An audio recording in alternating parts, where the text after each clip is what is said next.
Back pain రావడానికి main reason ఏంటంటే insecurity feeling. అంటే మన భవిష్యత్తు పట్ల ఒక అభద్రతా భావం, లేదు రిలేషన్స్ పట్ల అభద్రతా భావం. తర్వాత సెక్సువల్‌గా డిజైర్స్ ఫుల్‌ఫిల్ అవ్వకపోవడం ఒకటి, అగ్రెసివ్‌నెస్ ఉండడం ఒకటి, బాడీలో ఎసిడిటీ పెరగడం ఒకటి. మెయిన్ ఈ కారణాల వల్ల వస్తుంది.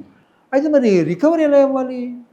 ఎప్పుడైతే ఆ ఇన్సెక్యూరిటీ ఫీలింగ్ అని తీసేసామో మనసులో నుంచి, అంటే ఏ ఆలోచన వల్ల ఆ పెయిన్ వస్తుందో ఆ ఆలోచన మైండ్‌లో రిమూవ్ చేసేసాం. చేసేసి ఆ ఆలోచన బదులుగా మంచి ఆలోచన వాళ్ళకి ఇవ్వగలిగాం. ఇవ్వగలిగినప్పుడు ఏంటంటే, ఈ ఆలోచన చేసుకుంటూ, బలమైన ఫుడ్ తీసుకుంటూ, ఎసిడిటీ తగ్గించుకుంటూ ఉంటే గనక అక్కడికి ప్రాణశక్తి తీసుకెళ్ళగలగాలి. ఆ ప్రక్రియ కూడా చేయాలి.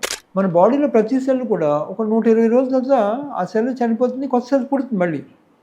కాబట్టి ఎప్పుడైతే మీ ఆలోచనలో ఒక మంచి ఆలోచన చేయడం మొదలెట్టారో మంచి కణం, హెల్తీ కణం పుడుతుంది. ఒక 120 రోజుల తర్వాత ఆ కణాలన్నీ, పాత కణాలన్నీ పోయి కొత్త కణాలు వచ్చినప్పుడు ఇంక బ్యాక్ పెయిన్ ఎందుకుంటుంది?